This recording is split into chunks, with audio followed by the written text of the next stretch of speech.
জাকাত ব্যবস্থা যদি আপনাদের এই বড় হারে চালু হয়ে যায়, আল্লাহর কসম করে বলি 2-3 বছরের মধ্যে এই গ্রামের কোনো মানুষ ফকির থাকবে না, মিসকিন থাকবে না, জাকাত নেওয়ার কেউ থাকবে না। কিন্তু জাকাতের বিধান যারা চালু করতে চায় তাদেরকে তো আমরা দেখতেই পারি না, পছন্দই করি না। আর পছন্দ করে না তারা যারা জাকাতের নামে জাকাতের টাকাগুলো লুটপাট করে খায়। 3 নাম্বার, আল্লাহ বলেন ওয়াবিল আখিরাত, যারা আখিরাতকে বিশ্বাস করে। আচ্ছা বলুন তো, আখিরাতকে যদি বিশ্বাস করা যায়, রাস্তার গম চুরি করে খাওয়া যাবে? কথা বলেন, চুরি করে খাওয়া যাবে? কেন খাওয়া যাবে না? আখিরাতের ময়দানে আমাকে হিসাব দিতে হবে। কিন্তু এখন আমরা ডান দিকে তাকাই, বাম দিকে তাকাই, সামনে তাকাই, পিছনে তাকাই, শুধু একটাই শব্দ, নাই নাই নাই, বৃদ্ধি আর বৃদ্ধি। আমার দেশের টাকা কোথায় যায়, আমার সম্পদ কোথায় যায়? একটা স্বাক্ষর দিয়ে একটা পকেট মার্কে ধরলে যদি চোর হিসেবে তাকে সাব্যস্ত করে গণপিটুনি দেওয়া হয়, তাহলে যারা কলম দিয়ে স্বাক্ষর দিয়ে, একটা স্বাক্ষর দিয়ে লক্ষ লক্ষ কোটি কোটি টাকা লুটপাট করে সুইস ব্যাংকে জমা রাখে, তাদেরও বলেন তো বিচার হওয়া দরকার আছে না নাই? কিন্তু বিচার করবে কারা? যারা বিচার করবে তারাই তো অনেক চোর। কষ্ট হচ্ছে কি আপনাদের? আমার কথা একটাও না। আল্লাহর কোরআনের সূরা লোকমানের 3 নম্বর আয়াতের তাফসীর শোনাচ্ছি। কারণ কি, এই বড়হর তথা উল্লাপাড়া উপজেলার মানুষগুলো হয় যেন নামাজি, উল্লাপাড়ার মানুষগুলো হয় যেন জাকাত প্রদানকারী, উল্লাপাড়ার মানুষগুলো হয় যেন আখিরাতমুখী। আখিরাতমুখী হয়ে গেলে চোর থাকবে না, ডাকাত থাকবে না, রাহাজানি থাকবে না, সন্ত্রাস থাকবে না, জঙ্গিবাদ থাকবে না, লুটপাট থাকবে না, মদারু গাজারু কেউ থাকবে না। কিন্তু তাকাই দেখি যারা হয়েছে রক্ষক রে ভাই, অনেকেই তারা ভক্ষকের ভূমিকা পালন করে। একটু কথা বলেন ঠিক না ভাইরা? আমরা রক্ষকরা অনেকে ভক্ষকের ভূমিকা পালন করে, যার জন্য আমাদের এই সমাজ থেকে অশান্তি দূর হয় না। একটু আওয়াজ করে বলুন তো, হৃদয় থেকে কথাটা বলুন। এই সমাজ থেকে আমরা যদি অশান্তি দূর করতে চাই, আল্লাহর কোরআনের সাথে সম্পর্ক রাখা দরকার আছে না নাই? আরেকবার বলুন, আছে না নাই? লোকমান তার সন্তানগুলোকে এই কথাগুলো বলেছেন। লোকমান তার সন্তানদেরকে আদেশ দিয়েছেন নামাজের, আর আমাদের দেশের নেতারা কর্মীরা আদেশ দেয় অন্য দলের নেতাদেরকে খুন করার। লোকমানের সাথে জান্নাতে যাওয়ার সুযোগ হবে না। লোকমান হাকিম হুকুম দিয়েছেন সন্তানদেরকে, তোমরা জাকাত ব্যবস্থা চালু করে সমাজ থেকে দারিদ্র দূরীকরণ করবা। আমাদের দেশের এমপিরা, মন্ত্রীরা, চেয়ারম্যানরা, মেম্বারেরা, নেতারা, কর্মীরা, আমার দেশের বাবারা আদেশ করে, যাও বাড়ি থেকে বের হয়ে গেছো, যেখান থেকেই পারো না কেন টাকা পয়সা উপার্জন করে নিয়ে আসো। মনে রাখবা, মনে রাখবা, তোমার সন্তান যদি খারাপ কাজ করে, এই জন্য দায়ভার তোমাকে নিতে হবে, অন্য কেউ নেবে না। লোকমান হাকিম তার সন্তানগুলোকে ভয় দেখিয়েছেন আখিরাতে, আর আমাদের দেশের মানুষগুলো ভয় দেখায় ভিন্ন আঙ্গিকে। আল্লাহর কসম করে বলে, এই জীবন জীবন না, আর একটা জীবন আছে। সেই জীবনে যদি শান্তি পেতে চাই, দুনিয়ার ক্ষমতা, দুনিয়ার মোহকে ভুলে গিয়ে আমার চিন্তা রাখতে হবে আখিরাতের জিন্দেগিকে যদি সুন্দর করতে চাই, তাহলে আমার জীবনটা হবে সুখময়, আমার জীবনটা হবে সুন্দর। তবে হ্যাঁ, কোরআনের পক্ষে আখিরাতের ভয় নিয়ে যদি আপনার জীবন চালান, আখিরাতকে যারা বিশ্বাস করে না তারা আপনাকে ধরবে, মারবে, দুঃখ দিবে, কষ্ট দিবে।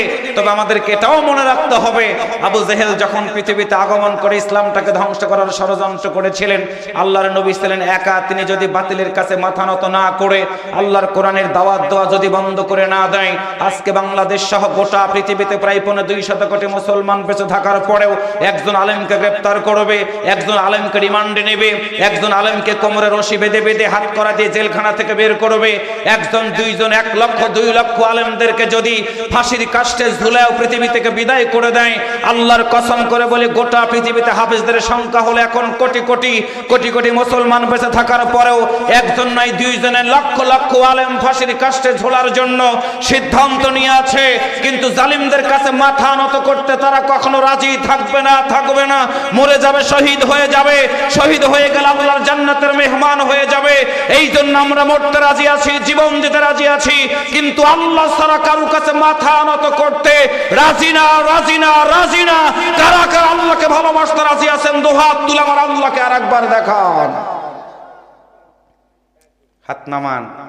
আপনাদের কষ্ট হচ্ছে মনে হয়, কষ্ট হচ্ছে মনে হয়, আওয়াজ শুনেতে মনে হচ্ছে আপনারা ভয় পেয়ে যাচ্ছেন। কোনো ভয় নাই।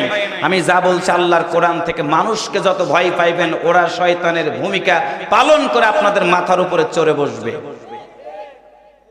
আসুন আল্লাহর কোরআনটা শুনি। চমৎকার আজকের তিনটা বিষয়ের উপর আমি কথা বলার চেষ্টা করব। সবাই একটু আমার সাথে বিতাড়িত শয়তানের কাছ থেকে পানা চেয়ে নিয়ে আমরা আলোচনার দিকে ফিরে যাচ্ছি। যা কথাগুলো বলছে আজকে তাফসিরের আলোকে আওয়াজ করে একটু সবাই বলুন দেখি আল্লাহু আকবার। আর একবার বলুন মাশাআল্লাহ। আর একবার বলুন সুবহানাল্লাহ। আপনাদের বড়হারে কি শয়তান আছে? উল্লাপাড়ায় কি শয়তান আছে? শয়তান নাই। শয়তানকে আল্লাহ বাংলাদেশে দায়িত্ব দেওয়ার কারণ আমি ফ্রি হয়ে গেছি। কারণ হলো আমার চেয়ে অনেক শয়তান বিভিন্ন জায়গাতে আছে। কথা বলেন ঠিক না ভাইরা? আসুন বিতাড়িত শয়তানের কাছ থেকে পানা চেয়ে নিয়ে আলোচনার দিকে ফিরে যাচ্ছি। সবাই একটু আমার সাথে পড়ুন। আউযু বিল্লাহি মিনাশ শাইতানির রাজীম। বিসমিল্লাহির রহমানির রহিম।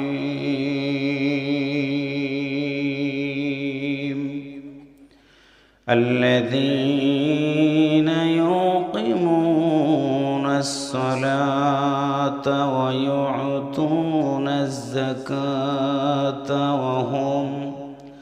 ওয়া হুম বিল আখিরাতি হুম ইউকিনুন।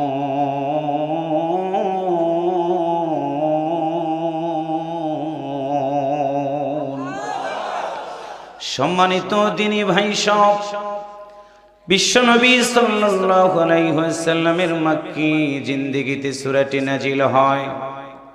মক্কি জিন্দেগির সূরাগুলো যখন নাজিল হচ্ছিল রে ভাই, আল্লাহর নবী কোরআনের দাওয়াত দেওয়ার সঙ্গে সঙ্গে আবু জেহেল ওদবা সাহেবেরা আল্লাহর নবীকে ধরেছে, আল্লাহর নবীকে মারার জন্য ষড়যন্ত্র করেছে। তারা আল্লাহর নবীকে গ্রেফতার করে রিমান্ডে রেখে দিয়েছে। তারা একদিন নয়, 2 দিন নয়, 3টা বছর আল্লাহর নবীকে গ্রেফতার করে রেখে দিয়ে খাবার বন্ধ করে দিয়ে একটা কথা বলেছিল, আব্দুল্লাহর বেটা মুহাম্মদ, তুমি কোরআনের দাওয়াত তুমি দিতে পারবা না। কোরআনের দাওয়াত যদি তুমি না দাও তোমাকে ছেড়ে আমরা দিয়ে দিব। আর কোরআনের দাওয়াত যদি তোমরা দাও আমরা আবু জেহেলের দলের লোকেরা গ্রেফতার করে তোমাকে রিমান্ডে রেখে দিয়ে দিব। আল্লাহর নবী কথাগুলো শুনেছেন। আবু জেহেল ওদবা সাহেবকে ডাক দিয়ে বলেছেন, ও আরবের নেতারা, জন্মেছি একদিন মরেই তো যাব রে। রিসালাতের দায়িত্ব দিয়েছেন আমার আল্লাহ, যতদিন বাঁচবো আল্লাহর কোরআনের দাওয়াত আমি পৃথিবীর বুকে দিয়ে দিব। কি দাওয়াত আল্লাহর নবী দিয়েছেন? সূরা হামিম সিজদা আয়াত নম্বর হলো 33। মহান আল্লাহ তাআলা বলেন, ومن أحسن قولا ممن دعا إلى الله وعمل صالحا وقال إنني من المسلمين।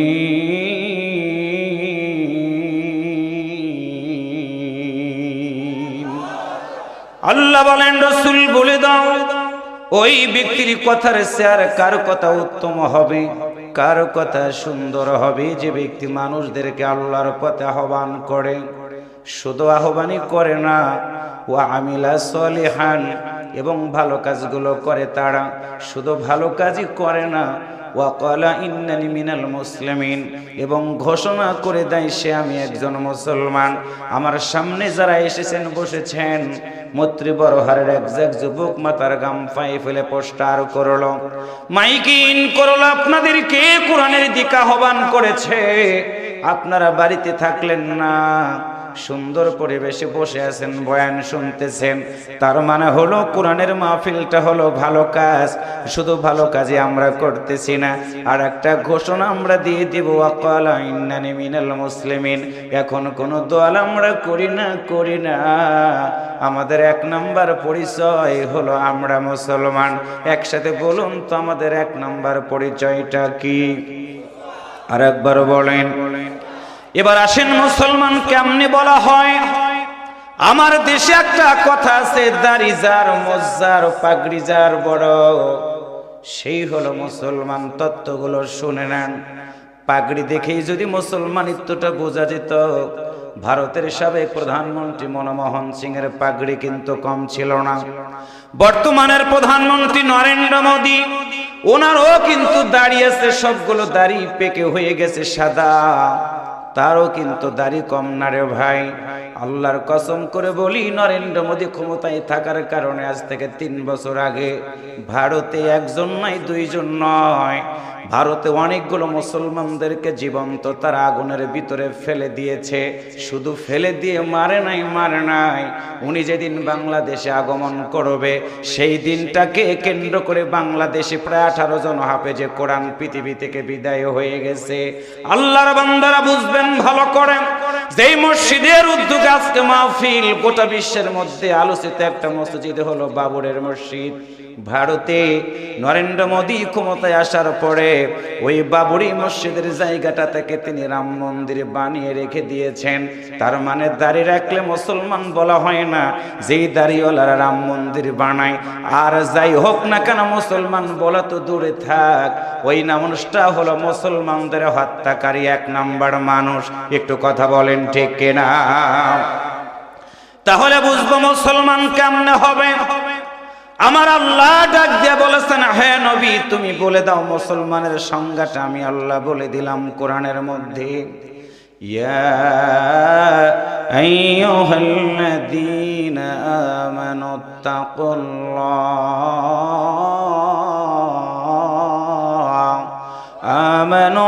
আমানুত্তাকুল্লাহা হাক্কা তুকাতিহি ওয়া লা তামুতুন্না ইল্লা ওয়া আনতুম মুসলিমুন।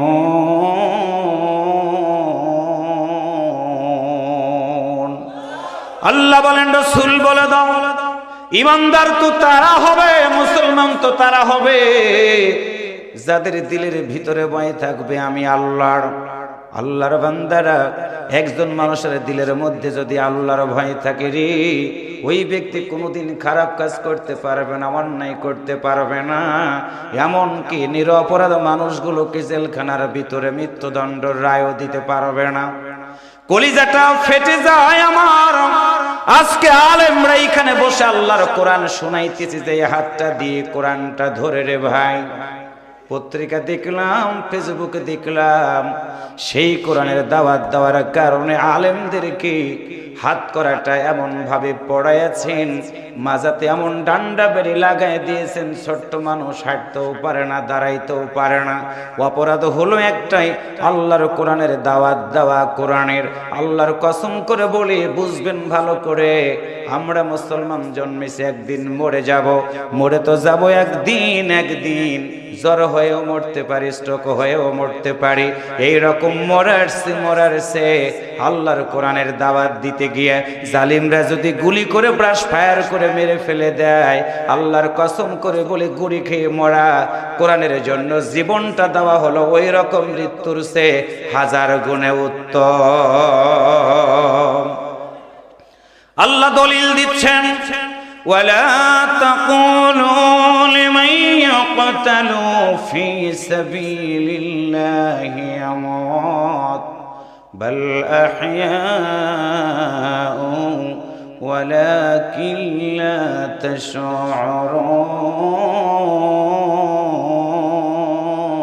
তাশউরুন। আল্লাহ বলেন, রাসূল বলে দাও, কোরআনের দাওয়াত দিবা, কোরআন বিরোধী লোকেরা তোমার দাওয়াত শুনবে কিন্তু মানবে না। ও নবী, তোমাকে ধরবে, মারবে, তোমার দলের লোকদেরকেও মারবে। আমি আল্লাহ সুসংবাদটা দিয়ে দিলাম। কোরআনের মাহফিল করতে গিয়ে, কোরআনের দাওয়াত দিতে গিয়ে জালিমদের রোশনালে পড়ে কেউ যদি মারা যায়, সবাই বলবে মারা গেছে। আমি আল্লাহ বললাম তারা মারা যায় নাই, তারা বরং শহীদ হয়ে গেছে। শহীদ যারা হবে রে, মরতে দেরি হবে, আল্লাহর জান্নাতে যেতে আল্লাহ দেরি করাবে না। সুবহানাল্লাহ বলেন। আল্লাহ রাসূল কোরআনের দাওয়াত দিলেন। আবু জেহেল বলল, আব্দুল্লাহর বেটা, সব কথা শুনবো, কোরআনের দাওয়াত তুমি দিতে পারবে না। ডান দিকে তোমার বিরোধিতা করব, বাম দিকে বিরোধিতা করব। পথ চলতে তুমি পারবা না, পথের মধ্যে আমরা কাটা দিয়ে দিব, তোমাকে চলতে দিব না। আল্লাহর নবী চিন্তার মধ্যে পড়ে গেলেন।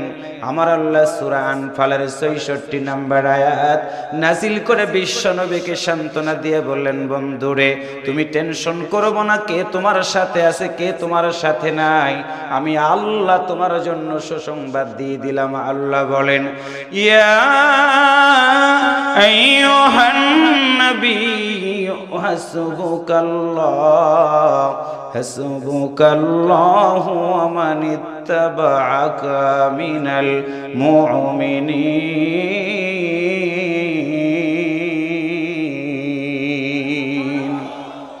আয়াত শুনতে কি কষ্ট হচ্ছে আপনাদের? সেদিন এক মাহফিলে গেছি, আমি যে আয়াত বলতেছে, সভাপতি বলতেছে, হুজুর এত আয়াত শোনার জন্য তো আপনাকে ডাকি নাই। আমি বললাম, আপনার মতো সভাপতি মঞ্চে থাকার যোগ্যতা নাই, নিচে নামেন। যেই সভাপতি কোরআনের আয়াত শুনতে পারে না, ওনাদের মতো খবিশ লোকদেরকে কারা সভাপতি বানায়? আল্লাহর কোরআনের মাহফিল হবে, কোরআন টু কোরআন, তাফসীরুল কোরআন মাহফিল। আমরা কোরআন দিয়ে কথা বলতে চাই, কথা বলেন ঠিক না ভাইয়েরা? কিন্তু সমস্যাটা আছে, কোরআনের অর্থ যখনই বলা হয়, আয়াত বললে বোঝে না, আয়াত বললে বোঝে না।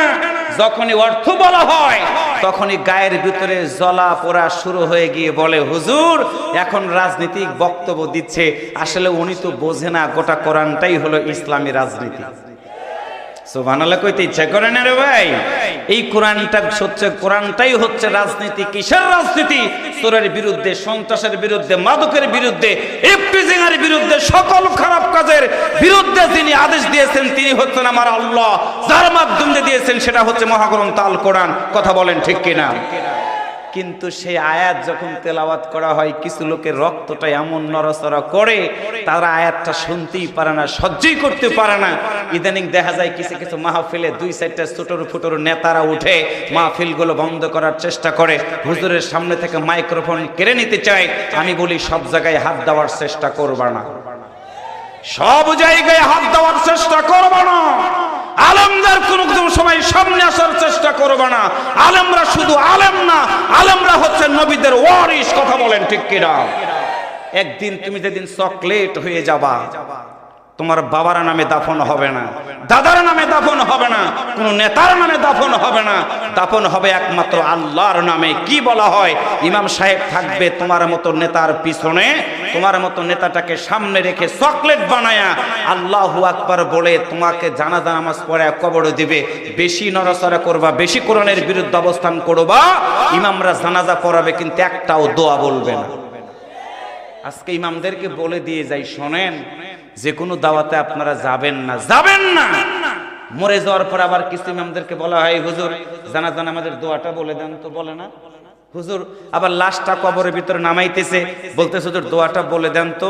উনি ডাক্তার, উনি ইঞ্জিনিয়ার, উনি নেতা, উনি সব জানে, কেমিস্ট্রি জানে, ফিজিক্স জানে, বায়োলজি জানে, ম্যাথ জানে, নিরপরাধ মানুষগুলো কেমনে হত্যা করা লাগবে সে ক্রিমিনালি ব্রেনও জানে। কথা বলেন ঠিক না ভাইয়েরা? অন্যের সম্পত্তি কেমনে দখল করে নেওয়া লাগবে সেটাও জানে। কিন্তু উনি জানাজা নামাজের নিয়ত জানে না, উনি দোয়া জানে না। উনি দাঁড়ায় বলে, হুজুর একটু বলে দিন তো। কেন বলবে? তুমি সব শিখেছো। তুমি মরে যাওয়ার পরে যেই দোয়াগুলো বলে তোমাকে দাফন করা হবে, তুমি নেতা হিসেবে অনেক বড়, কর্মী হিসেবে অনেক বড়, সমাজের প্রধান হিসেবে অনেক বড়। মনে রাখবেন, মৃত ব্যক্তিকে ফাঁকি দেয় যারা, তার সে ফাঁকিবাজ আল্লাহর দুনিয়া তার একটাও নাই। মৃত ব্যক্তিকে যারা ফাঁকি দিতে পারে, ওরা জনগণের টাকা থেকে শুরু করে যা পাবে সব জায়গায় লুটপাট করে সবাইকে ফাঁকি দিবে। কথা বলেন ঠিক কিনা? কারণ মৃত ব্যক্তি তো কথা বলতে পারবে না। রাস্তার কাজ করবেন, 2 ইঞ্চি দেওয়া লাগবে ঢালাই। উনি নেতা মানুষ, উনি কর্মী মানুষ, উনি শিক্ষিত মানুষ, উনি জানবে যে 2 ইঞ্চি ঢালাই হচ্ছে না 2.5 ইঞ্চি ঢালাই হচ্ছে। উনি বুঝবে রডটা কি ভালো, সিমেন্টটা কি ভালো, ইটটা কি ভালো, উনি বুঝবে। কিন্তু উনি যাওয়ার আগেই দেখবেন রাস্তার কাম কাজ করা শেষ। অনেক জায়গায় রাস্তার কামের আগে বিল নেওয়া শেষ। রাস্তার গম খায়, ধান খায়, ইদানিং দেখতেছে রাস্তার পিচ পর্যন্ত খাইতেছে। কত জায়গায় ওয়াজ করতে যাই, গাড়ি একবার রুকুতে যায়, একবার সেজদাতে যায়, একবার তাশাহুদ শেষ করে সালাম ফিরে খাদের মধ্যে যায়। কেন হচ্ছে? এই নামাজের বিধান আমার এই সমাজে চালু না থাকার কারণে। কথা বলেন ঠিক না ভাইয়েরা? ও আল্লাহর বান্দারা, আল্লাহর নবীকে আল্লাহ তাআলা ডাক দিয়ে বলেন, ইয়া আইয়ুহান নাবিয়্যু হাসবুকাল্লাহ, হে নবী তুমি চিন্তা করো না, কে বলেছে তোমার সাথে কেউ নাই। হাসবুকাল্লাহ, আমি আল্লাহ তোমার জন্য যথেষ্ট। ওয়া মান ইত্তাবাকা মিনাল মুমিনিন, ও নবী তুমি চিন্তা করো না, তোমার উম্মতদেরকে বলে দাও, মুমিন যারা হবে তোমার মতো নবীর যারা ইত্তেবা করবে, আমি আল্লাহ তাদের জন্য যথেষ্ট। একসাথে আওয়াজ করে বলুন তো, ওই আল্লাহ কি এখন বাংলাদেশে আছে না নাই? আল্লাহ একটা কথা বলে রেখেছেন, ইন্না বাতশা রাব্বিকা লাশাদীদ। বান্দারে আমি আল্লাহর পাকড়াও হবে বড় শক্ত। তোমরাই শুধু ধরতে জানো না, তোমরাই শুধু মারতে জানো না, তোমরাই শুধু হত্যা করতে জানো না, একদিন আমার আল্লাহ গ্রেফতার করে নেবে আমাদের সবাইকে। কুল্লু নাফসিন যায়িকাতুল মাউত, মৃত্যুর স্বাদ গ্রহণ করাই লাগবে। কি নিয়ে মরে যাবেন আমি এখানে আসবো, প্রস্তুতি নিলাম। ড্রাইভারকে বললাম, গাড়ি তুমি রেডি করো, তেল আছে কিনা দেখে নাও। আমার ভাই বগুড়া থেকে এখানে আসবেন, তিনি প্রস্তুতি গ্রহণ করেছেন। আপনারা বাড়ি থেকে খাবার খেয়ে প্রস্তুতি গ্রহণ করে এখানে এসেছেন, বসেছেন। মিডিয়ার কর্মীরা বেলকুচি থেকে আমাকে ফোন করে বলল, হুজুর আমরা আসতেছি। তারা প্রস্তুতি গ্রহণ করেছে। আওয়াজ করে বলুন তো, সব কিছুর যদি প্রস্তুতি হয়, মরতে একদিন যাব রে ভাই, মৃত্যুর প্রস্তুতি কি আমাদের নেওয়া দরকার আছে না নাই? আল্লাহর নবীর একজন সাহাবীর কথা শোনাই দিব। আল্লাহর নবী নামাজের দাওয়াত দিলেন যখন, আল্লাযীনা ইউকিমুনাস সালাত, দাওয়াত দিলেন যখন, আবু জেহেল বিরোধিতা করলো। ইসলামের ইতিহাসে প্রথম যুদ্ধ সংগঠিত হয়ে গেল, তার নাম হলো বদরের যুদ্ধ। বদরের যুদ্ধ সংগঠিত হওয়ার পরে মুসলমানদের সংখ্যা ছিল 313 জন, আর কাফেরদের সংখ্যা ছিল 1000-এর উপরে। আজকে আমাদেরকে বলা হয়, হুজুর কোন দিকে যাবেন, কি বলবেন? সব তো তারাই, সব তো ওরাই। না রে বন্ধু, না না না, সংখ্যা দেখে আমার আল্লাহ তাআলা বিচার করে নাই রে, সংখ্যা দেখে আল্লাহ বিজয় দান করে নাই। আমার আল্লাহ বিজয় দিয়েছেন মুসলমানদের অন্তরটা দেখে, মুসলমানদের সিদ্ধান্তটা দেখে, মুসলমানদের ভিতরে আল্লাহর ভয়টা কত আছে এইটা দেখে। কারণটা হলো মুসলমানদের সাথে আছে আল্লাহ, আর মুসলমান কোরআন বিরোধীদের সাথে আছে একজন, তার নাম হলো শয়তান। শয়তানের দলের লোকেরা যত বেশি হোক না কেন রে, আল্লাহওয়ালা লোকেরা যখন একবার হুঙ্কার দিবে, আল্লাহর কসম করে বলি, পালানেরও জায়গা তারা খুঁজে পাবে না।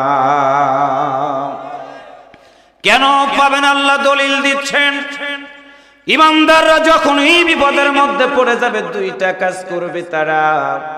আল্লাহ ইয়া আইয়ুহাল্লাযীনা আমানুস্তাঈনু বিস-সাবরি ওয়াস-সালাত ইন্নাল্লাহা মা'আস-সাবিরিন।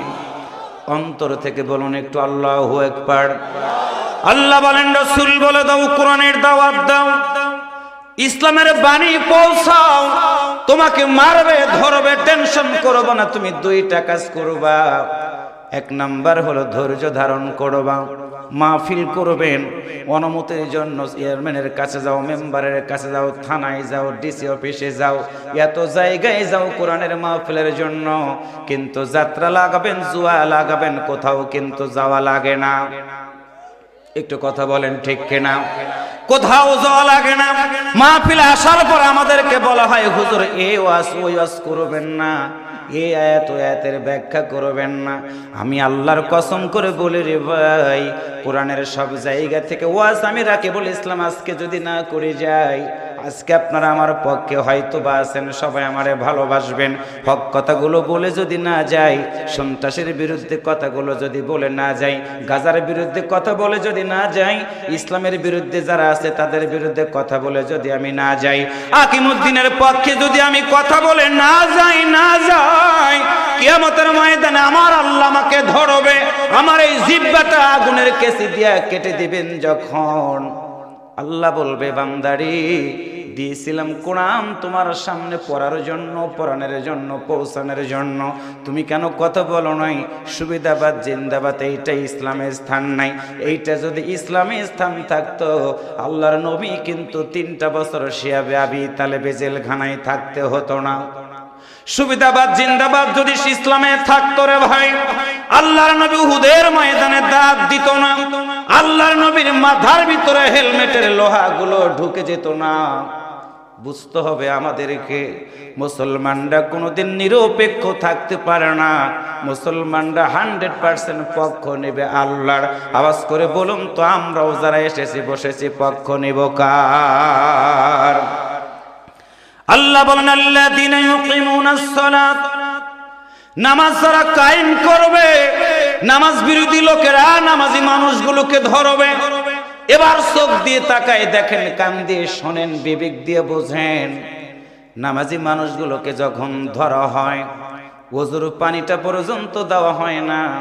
নামাজি মানুষগুলোকে যখন মারা হয়, আল্লাহর কসম করে বলে রে ভাই, বেনামাজি অনেক বিচারকেরা কিন্তু রায় দিয়ে দেয়। একটু কথা বলেন ঠিক কিনা? আল্লাহ তাআলা ডাক দেয়া বলেছেন, ও নবী দাওয়াত দাও তুমি, আমি আল্লাহ তোমার জন্য আয়াত নাজিল করে বলেছি, লা তাহজান ইন্নাল্লাহা মা'ানা। নবী তোমার সাথে কেউ নাই, তোমার সাথে কেউ নাই। কে বলেছে? ইন্নাল্লাহা মা'ানা, আমি আল্লাহ তোমার সাথে আছি। লা তাহজান ইন্নাল্লাহা মা'ানা, নবী ভয় পেও না, আমি আল্লাহ তোমার সাথে আছি। লা তাকনাতু মির রাহমাতিল্লাহ, আমি আল্লাহ বলে দিলাম বান্দাদেরকে তোমরা নিরাশ হইও না। আল্লাহ বলেন, ওয়ালা তাহিনু ওয়ালা তাহজানু ওয়া আনতুমুল আ'লাউনা ইন কুনতুম মুমিনিন। মুমিনদেরকে আল্লাহ বিজয় দিয়ে দিবে। একটা হলো শর্ত, মুমিনদের কোনো ভয় করা যাবে না, টেনশন করা যাবে না। মুমিনের খাতায় নাম লেখা রাখতে হবে।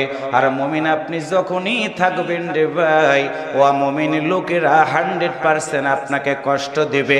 বুঝতে হবে একটা কথা, কাটা হেরি খান তো কেন কোমল তুলিতে, দুঃখ বিনা সুখ লাভ হয় কি মহিতে। দিনের পরে যেমন রাত আসে, আল্লাযীনা ইউকিমুনাস সালাতা ওয়া ইউতুনাজ যাকাত ওয়া ইউতুনাজ যাকাতা ওয়া হুম বিল আখিরাতি হুম ইউকিনুন।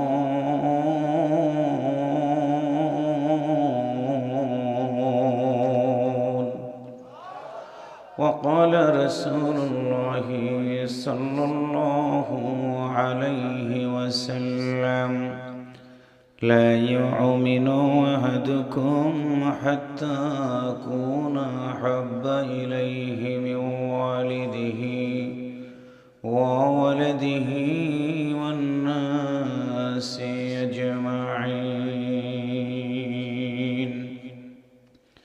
صدق الله المولانا العظيم وصدق نبيه الكريم ونحن على ذلك من الشاهدين والشاكرين والحمد لله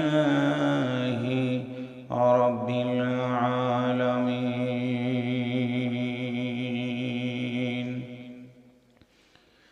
বিশ্ব বিবেক ঘুমিয়ে আছে, মুসলিম নিধন হয়,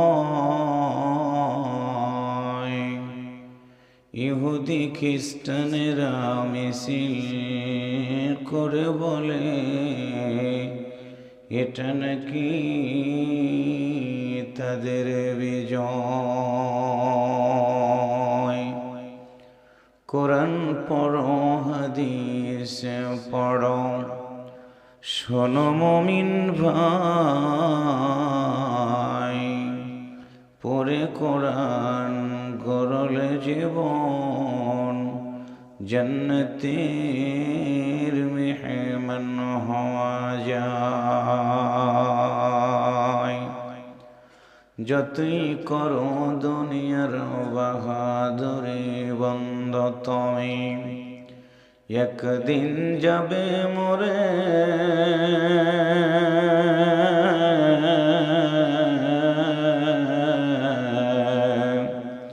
পৃথিবীর মানুষ নিষ্ঠুর হইয়া রাখবে তোমায় মাটির ঘরে, এমন ঘরে রাখবে রে বন্ধু তোমায়, যেইখানে নাই সাথী, একা একা থাকবা পরে, যেইখানে নাই কোনো বাতি, শান্তি যদি পেতে চাও গো বন্ধু তুমি, ওই না জগতে দিন থাকিতে সে বস, আল্লাহর কোরআনের মাহফিলে। আওয়াজ করে একটু কালেমা পড়েন লা ইলাহা,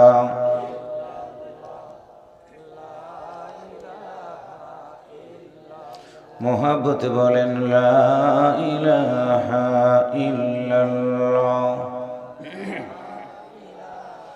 সম্মানিত ভাইরা, কালেমার সাথে আমাদের কারো দুশ্মনী আছে? একসাথে বলেন আছে। আওয়াজ করে করে বলেন লা ইলাহা ইল্লাল্লাহ।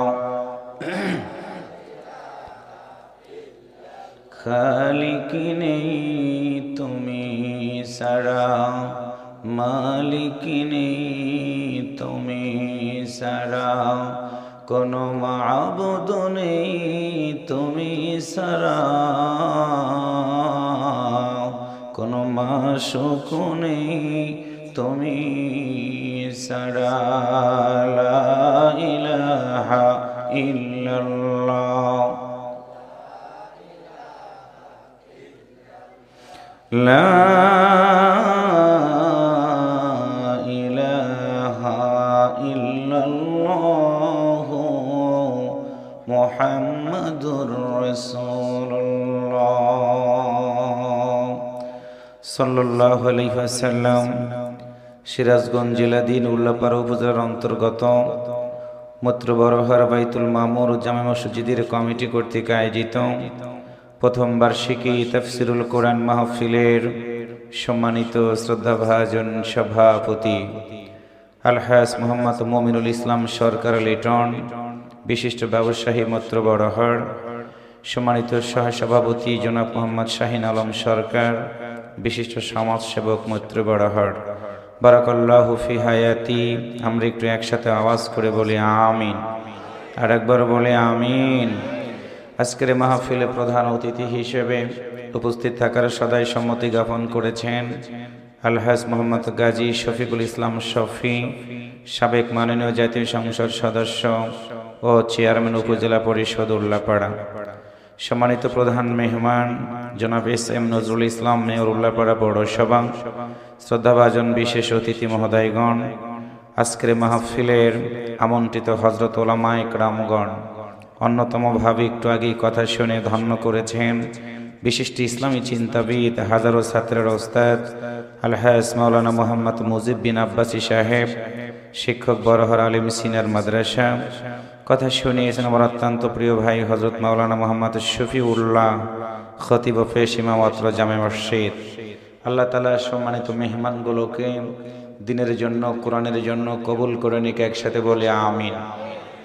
আজকের মাহফিল ইন্তেজামিয়া কমিটির সকল সদস্য ভাইয়েরা, প্রশাসনের দায়িত্ব নিয়োজিত আছেন উল্লাপাড়া থানার পুলিশ ভাইয়েরা, জাতির বিবেক সাংবাদিক বন্ধুগণ, সম্মানিত মিডিয়া কর্মীর ভাইয়েরা, ইসলামী আন্দোলনের বিভিন্ন পর্যায়ের দায়িত্বশীল বৃন্দ, সম্মানিত সুধী মণ্ডলী, পর্দার আড়ালে সম্মানিতা শ্রদ্ধা মা এবং বোনেরা, আল্লাহর ঘর মসজিদকে কেন্দ্র করে আজকের এই বাৎসরিক তাফসিরুল কোরআন মাহফিলের শুরুতেই জানাচ্ছি আপনাদেরকে আন্তরিক অভিনন্দন, মোবারকবাদ। সেই সাথে শুকরিয়া আদায় করছি মহান আল্লাহর দরবারে, যিনি আমাদেরকে আজকে পর্যন্ত সুস্থ শরীরে বেঁচে রেখে আল্লাহর ঘর মসজিদকে কেন্দ্র করে তাফসীরুল কোরআন মাহফিলে যিনি আসার বসার সুযোগ দান করে দিয়েছেন, আমরা সে আল্লাহর দরবারে শুকরিয়া আদায় করার জন্য অন্তর থেকে বলি আলহামদুলিল্লাহ। একটু মুহাব্বতে বলি আলহামদুলিল্লাহ। রব্বানা লাকাল হামদ হামদান কাসীরান তাইয়্যিবান মুবারাকান ফীহি। দরুদ ও সালাম পেশ করছি প্রিয় নবীর প্রতি, যিনি আমাদের নবী এবং নেতা। একদিকে ছিলেন মসজিদের ইমাম, অন্যদিকে ছিলেন যুদ্ধের সেনাপতি, সাইয়্যিদুল মুরসালিন খাতামান নবীন রাহমাতাল লিল আলামিন। একটু মারহাবা বলেন।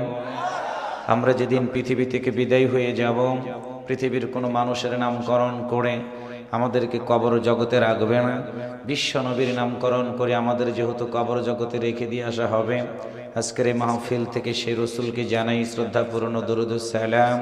সবাই বলি সাল্লাল্লাহু আলাইহি ওয়াসাল্লাম। প্রিয় দিনী ভাই সব, কেমন আছেন আপনারা? আবার শুনে মনে হচ্ছে তাবারক মনে হয় লাগবে। তাবারক তো নাই, আবু হামজালা ভাই তাবারক নাই তো?